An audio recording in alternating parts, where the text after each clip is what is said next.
አንደኛው የመካ ነዋሪ ነቢዩን አለይሂ ሰላቱ ወሰላም እገላለሁ ብሎ ሰዎችን ሰበሰበ። ልክ ዛሬ ተሰብስበው ነገ ነቢዩን ሊገሉ ወደ መዲና መጡ።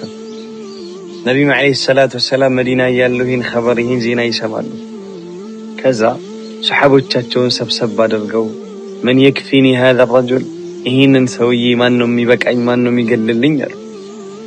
ጀነት ሊሆን ምን ነው በጀነት አብሮኝ ሊሆን ማን ነው ይሄ ሰው የሚበቃኝ አሉ። ሰሓቦቻቸውም ቀደም አሉና አንደኛው ሰሓላ ፈንጠር ብለው ያ ረሱላላህ እኔ ገለዋለሁ፣ ባይሆን ሲሄድ ግን ልገለው ሲሄድ ጀግናው ሰሓባ ልገለው ሲሄድ ምናልባት አንቱን በመጥፎ አወሳ ይሆናልና ለዚህ ይቅርታ ጠይቃለሁ አላቸው።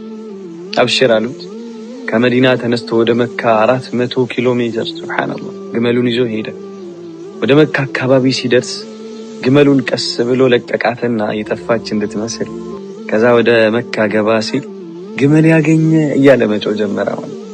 ከዛ ሱብሃንአላህ ወደ መካ አካባቢ ሲደርስ ያ የተባለው ሰውዬ በርካታ ሰዎችን ይዞ ነቢዩን ሊገድል እየመከረ ነው ማለት።